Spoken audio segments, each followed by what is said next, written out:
There are nights that don't end when the clock strikes midnight. They stretch, like a stain, across days and weeks and into the next year, until you realize you're not just remembering something that happened, you're still living in it. Tonight is New Year's Eve, and I'm alone in a small, rented apartment in Boston, listening to neighbors laugh through the walls and watching fireworks test the sky before midnight even comes. There's a tiny artificial Christmas tree in the corner that I bought on sale 2 days ago. It's crooked, almost comically so, but I set it up anyway, just to prove to myself that the holidays still exist, even when your life feels like it's been ripped in half. I'm 28 years old, and this is the first New Year's Eve I'm spending without my husband. People would probably ask what happened, expecting a simple answer. A fight, maybe. A misunderstanding. A slow, mutual separation. But how do you summarize a night where every piece of your reality turned on you in a few minutes? How do you casually explain that somewhere between the dessert and the goodbyes at your in-laws' cozy Christmas dinner, you lost your marriage, your home, and your trust, all in a narrow hallway between the kitchen and the living room? I didn't plan to tell anyone this story. It still feels like touching a bruise that hasn't finished forming yet. But I keep replaying that corridor in my mind. The smell of roasted turkey and whiskey in the air, the muffled Christmas carols from the living room, the polish on the hardwood floor catching a crooked reflection of my feet as everything I believed about my husband's family shattered in a matter of seconds.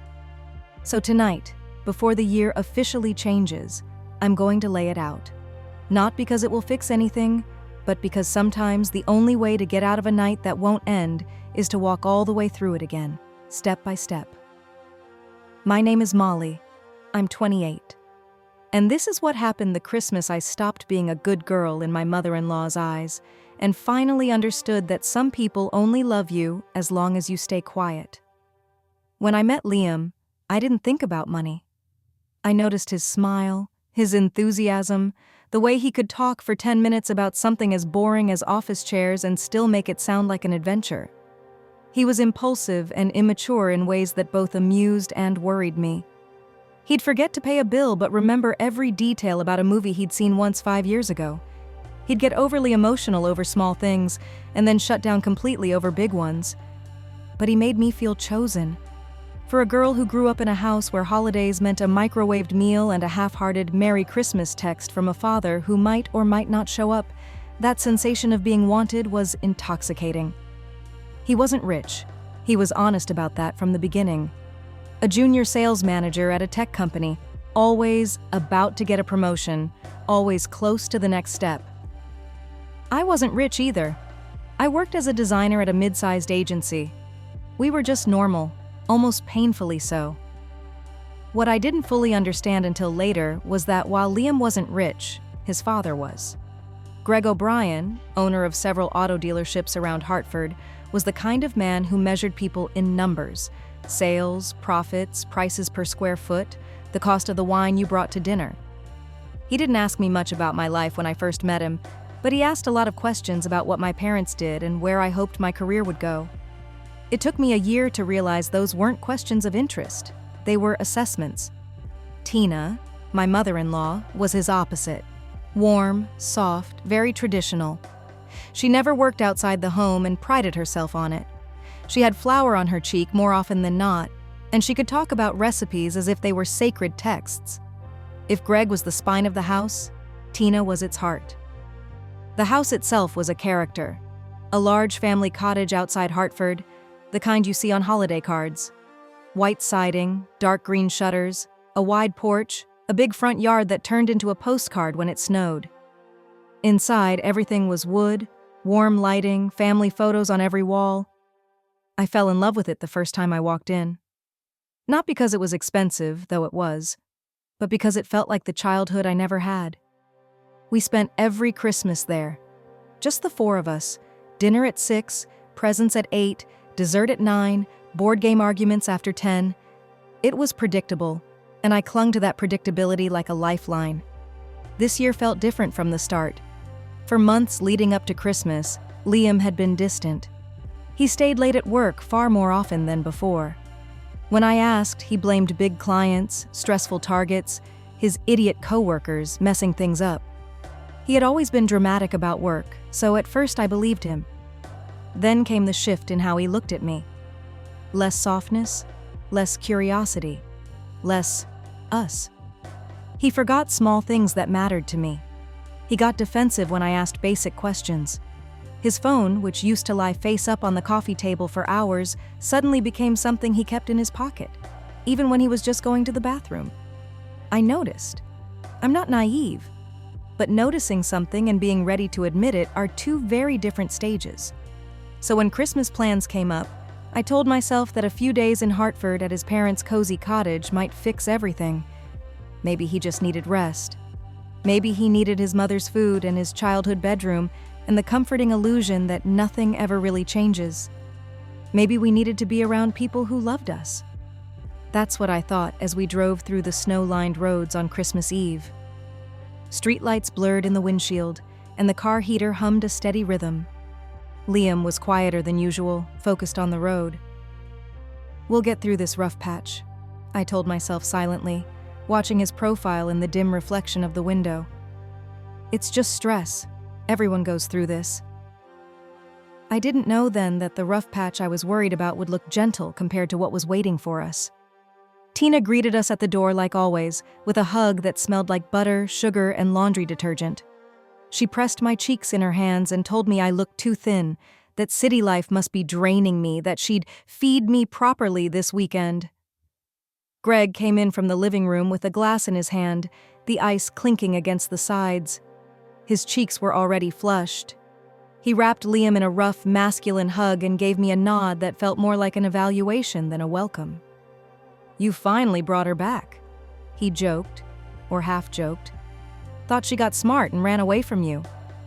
Liam laughed too loudly. I smiled politely. From the first hour, I could tell Greg was drinking more heavily than usual. He refilled his glass before dinner. His words were just a little bit slurred, his laughter a touch too loud. I didn't think much of it. Holiday drinking was normal in many families. I just stayed alert, the way women often do when alcohol and certain types of men combine. The house was beautiful that night. Every surface glowed with warm lights. Garlands hung from the banister. The dining table was set with red and gold accents. The smell of roast turkey and mashed potatoes drifted through the rooms. Tina moved around like a happy ghost of Christmas, fussing over side dishes and checking the timer every 5 minutes. We sat down to dinner, the four of us, just like every year. For a while, it almost felt right. Tina asked about my job, and I told her about a new campaign I'd worked on. She clapped her hands and said I was so talented and that one day I would have my own studio. Greg snorted into his drink and muttered that design wasn't a real career compared to owning something tangible like dealerships, but Tina shushed him and told me not to mind him. Liam chimed in occasionally, but he was distracted. He kept checking his phone under the table. He laughed too quickly at his father's stale jokes and rolled his eyes when I mentioned maybe wanting to go back to school someday. At one point, I glanced up and found Greg staring at me over the rim of his glass. Not in a disapproving way, not like he had when I first joined the family. His gaze was lingering. I shifted in my seat and quickly looked down at my plate. Maybe I had food on my chin. Maybe I was imagining it. When I looked back up, he was talking to Liam about some property taxes, as if nothing had happened. I told myself to let it go. We finished dinner. Tina fussed over dessert. Liam stepped outside to take a call that couldn't wait. His jaw clenched, eyes flashing with irritation. Greg poured himself another drink, this time whiskey neat in a heavy glass. The bottle on the sideboard was already half empty. Tina asked me to help with some dishes, insisting she didn't want to wake up to a messy kitchen. I followed her, grateful for something simple to do. The running water and the clinking plates were soothing. We talked quietly. She asked if everything was okay between me and Liam. There was a softness in her eyes, but also something searching, almost suspicious. I said we were just tired and busy, that things would calm down soon. She nodded, but her lips pressed together in a way that told me she didn't fully believe me. "You're a sweet girl," she said. "I hope you don't forget how lucky you are. Liam may not have a lot of money yet, but he has a good heart." The comment stung more than I expected. I knew Liam wasn't rich. I had never asked him to be. I wondered briefly if they'd been discussing me before we arrived. After we wiped the counters and loaded the dishwasher, I stepped out of the kitchen to grab my scarf from the hallway, planning to take a breath of cold air on the porch. That was the moment the night split in two. The hallway between the kitchen and the living room is narrow and lined with framed photos. Liam as a baby, family vacations, Greg shaking hands in front of a new dealership. The light there is soft, coming from a single shaded lamp near the stairs. The house felt quiet, the way it does when everyone is momentarily occupied. One in the kitchen, one outside, one in the living room. I bent to pick up my scarf from the small bench by the wall, and when I straightened, I sensed rather than heard that someone was behind me. I turned and saw Greg. He was closer than I expected, standing only a step away. His eyes were glassy from the alcohol, his pupils slightly unfocused, but his attention was sharp. His shirt was unbuttoned at the top, his tie loosened. He smelled strongly of whiskey. I forced a polite smile and stepped sideways, intending to move past him. He blocked me. The confusion hit first, then a thread of unease. "Excuse me, I need to," I began, but he reached out and grabbed my arm. His fingers dug into my skin with a strength that surprised me. His face leaned in, too close, his breath hot and sour over my cheek. "You know," he said, his words thick but deliberate, "you're the most beautiful thing that ever walked into this house, the most seductive girl I've ever seen." The word girl felt like a slap. My body went rigid. I tried to pull my arm back, but his grip tightened painfully. "Greg, you're drunk," I managed, my voice shaking. "Let me go." Instead, he pulled me closer. There was a hunger in his eyes that made my stomach twist, a look I had seen before on strangers in bars, never in a man who was supposed to be my family. Before I could twist away, before I could shout, before I could do anything, he crashed his mouth onto mine. It wasn't a kiss, it was an assault. His lips were rough, pressing hard, forcing mine apart. His free hand clamped around my waist, holding me in place while I shoved at his chest. I tried to turn my face away, but he followed, crushing the space between us. I pushed harder, but he was stronger and much heavier. My back brushed the wall, my head tilted awkwardly. Panic flooded me. For a second, I froze, my mind refusing to process that this was actually happening in the middle of his perfect holiday home. Then I heard it. A sharp, strangled sound. A gasp drenched in disbelief. Greg tore his mouth away from mine and jerked back, his grip loosening just enough for me to wrench my arm free. I staggered a step away, wiping my lips with the back of my trembling hand. Tina stood at the entrance to the hallway. Her face was white. Her eyes moved from him to me and back again, taking in the scene in one horrifying, misinterpreted snapshot. Her husband, flushed and disheveled. Me, shaking, my lipstick smeared, my breathing heavy. "Molly," she whispered. But there was no tenderness in her voice, only accusation. "I always knew you're not a good girl." The words hit me harder than Greg's grip. It was the conviction in them, the certainty, as if she had been waiting to be proven right. Before I could speak, before I could force sound out of my constricted throat, she raised her voice, calling for Liam. What followed was less an argument and more an explosion. Liam rushed in from outside, his phone still in his hand, confusion turning quickly into anger as Tina pointed a shaking finger at me and screamed that I had been throwing myself at his father, that she had caught us kissing in the hallway like teenagers. Greg, in his best imitation of a wronged man, muttered that it had been a moment and that things got out of hand, carefully avoiding the truth of who had started it. My voice finally broke through. "That's not what happened," I said, my words tumbling over each other. "He grabbed me.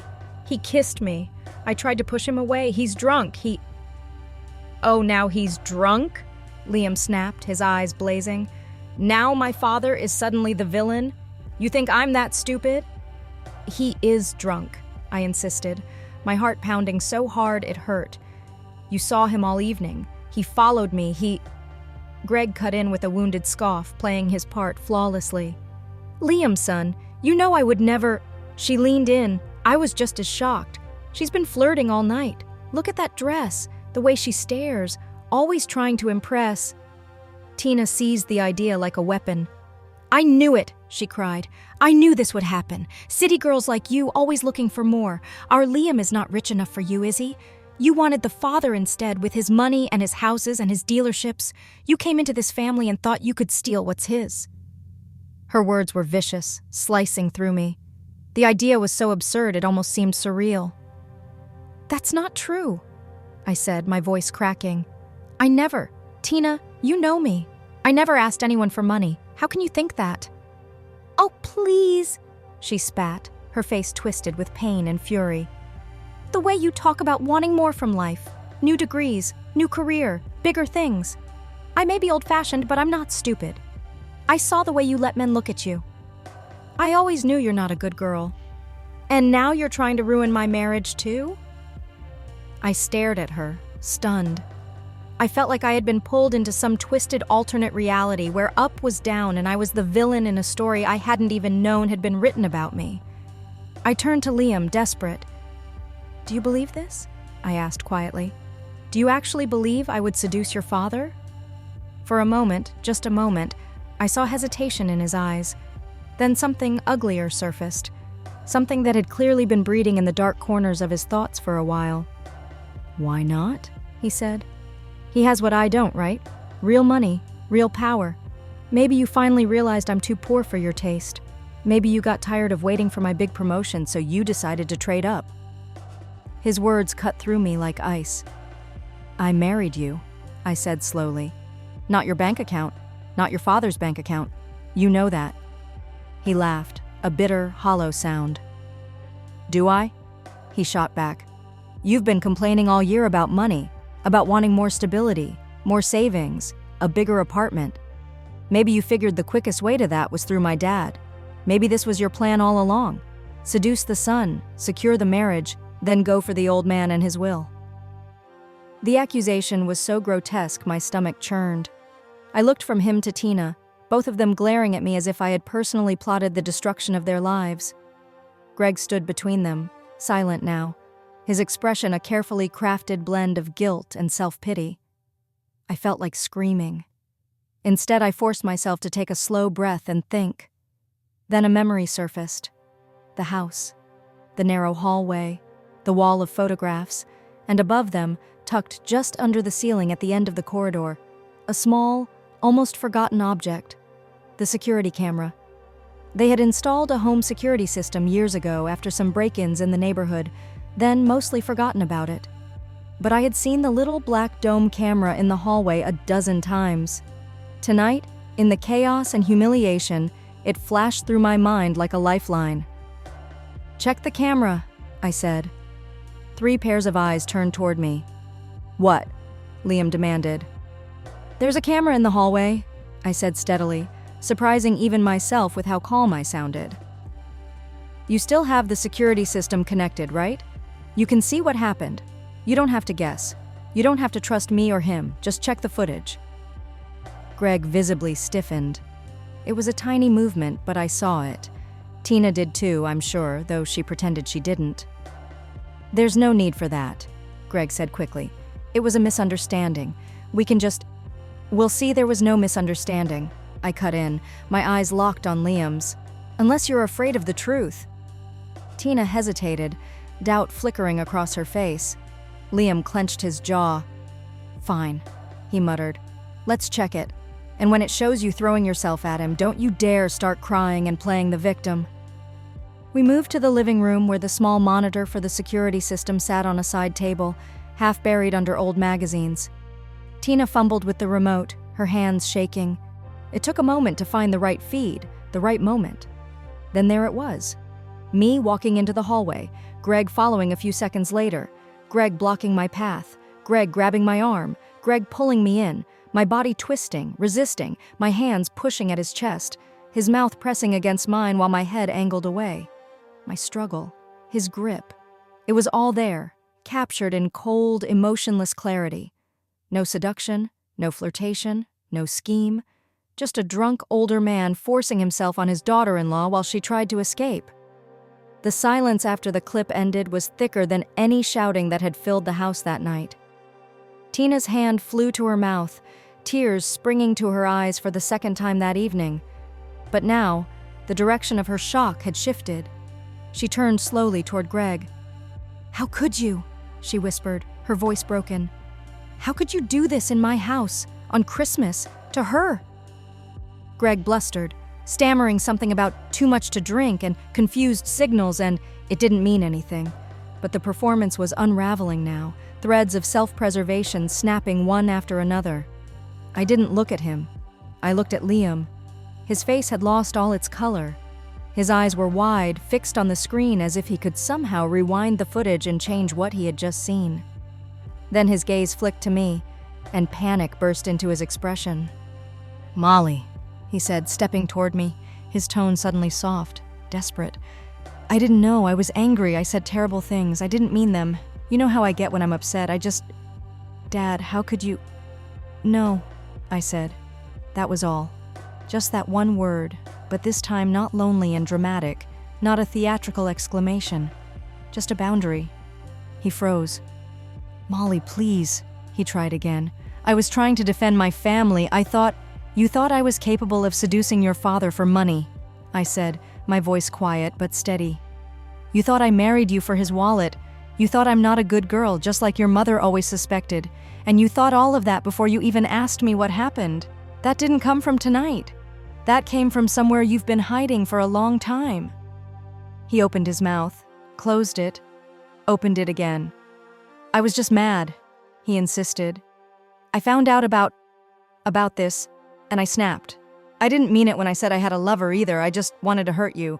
I wanted you to feel, you do have a lover," I said. His eyes flickered for a fraction of a second, betraying him. I had suspected for weeks. The late nights, the secretive phone calls, the sudden defensiveness whenever I asked who he was texting. I hadn't wanted to admit it to myself, but you don't need a security camera to capture every truth. Some truths you just feel. "I don't know her name," I continued, "but I know enough. I know the way you've been withdrawing. I know the way you looked at me when you accused me of trading up, as if that idea had been sitting comfortably in your mind long before tonight. You weren't defending your family, Liam. You were defending your ego." Tina sobbed quietly in the background. Greg poured himself another drink with shaking hands, as if alcohol could erase the footage we had just watched. The Christmas lights blinked cheerfully on the tree as if mocking us. "You're my wife," Liam said, his voice cracking. "We can fix this. We can go to therapy. We can—" "I'm leaving," I said. It wasn't a threat. It was a conclusion. He stared at me, and for the first time since I'd known him, he looked truly helpless, like a boy who finally realized his temper had consequences. "You can't just walk out," he said weakly. "Not over one mistake. Not over something Dad—" "This isn't just about your father," I interrupted. "It's about you. It's about the fact that when things got ugly, you didn't even hesitate. You didn't choose me. You didn't stand by me. You didn't even ask. You went straight for the ugliest things you secretly believed about me and threw them in my face." I looked at Tina, whose tear-streaked face was now filled with regret. "And you," I added softly, "always saw me as a risk, not a daughter. I tried so hard to be part of this family. I thought if I baked the right cookies, ate the right way, smiled at the right time, you'd eventually trust me. But you were just waiting for the chance to say you were right about me." She shook her head, sobbing that she was sorry, that she hadn't thought clearly, that shock had twisted everything. Maybe she meant it. Maybe she didn't. It didn't matter anymore. I walked to the hallway, the same corridor where everything had imploded, and pulled my coat off the rack. My hands trembled as I slid my arms into the sleeves, but I didn't stop. Liam followed me, begging, pleading, promising, his words tripping over one another in a frantic stream. He said he'd cut his father off. He said he'd never talk to her again. He said he'd be better, stronger, more worthy. I opened the front door and stepped into the freezing night air. The snow reflected the yellow porch light, making the world look strangely bright and cold at the same time. For a second, I turned back. In the doorway, framed by the warm light of the house, stood the three of them: my husband, my mother-in-law, my father-in-law. A triangle of damage and excuses. "This was supposed to be a family Christmas," I said quietly. "Instead, it was an ending. I just didn't know it when I walked in." I didn't wait for a response. I closed the door behind me and walked down the steps into the snow, my breath visible in the icy air. Each step away from that cottage felt like peeling away a layer of skin, painful and necessary. That was a week ago. Now, as New Year's Eve inches closer to midnight, I sit in my little apartment in Boston, listening to distant fireworks and the hum of the building's old pipes. My suitcase is still half unpacked in the corner. I haven't decided yet what to do with the framed wedding photo lying face down on the table. It still hurts. The bruise Greg left on my arm has turned yellow at the edges, fading slowly, but the invisible bruise on my heart is far from healed. Sometimes I wake up in the middle of the night with his words echoing in my head. Sometimes it's Tina's voice I hear calling me not a good girl. Sometimes it's Liam's accusation that I married him for his father's money. But underneath all that noise, another voice is slowly emerging. My own. For the first time in a long time, I'm not bending myself into a quieter, softer version to make other people more comfortable. I'm sitting with the truth, as ugly as it is, and letting it be what it is. I didn't seduce anyone. I didn't marry for money. I didn't deserve what happened in that hallway. I did something they never expected me to do. I walked away. Outside, the city roars as fireworks explode in bright bursts of color against the dark winter sky. Someone in the building next door starts counting down early, their voices muddled by walls and distance. I don't join them. Instead, I look at the crooked little Christmas tree in the corner and make myself a quiet promise. I won't spend another year trying to prove I'm a good girl to people who are already committed to believing the worst about me. I want a life where love doesn't turn into a weapon the second things go wrong. A life where, if someone sees me in a corridor struggling, they reach for me, not against me. The clock on my phone changes to 11:59 p.m. One more minute of this year. One more minute of the year of the hallway, the camera, the accusations, the leaving. I don't know what next year will look like. I don't know where I'll be or who I'll become. I only know I won't be standing in that house, arguing about whether or not I deserve to be believed. The fireworks swell, booming louder, lighting up my windows. I take a breath. And just as the new year arrives, the story of that Christmas finally stops replaying on an endless loop in my mind, not because I forget it, but because for the first time I close the door on it myself. Thanks for watching. If you enjoyed this story, make sure to like, subscribe, and explore our channel for more love, betrayal, and redemption tales.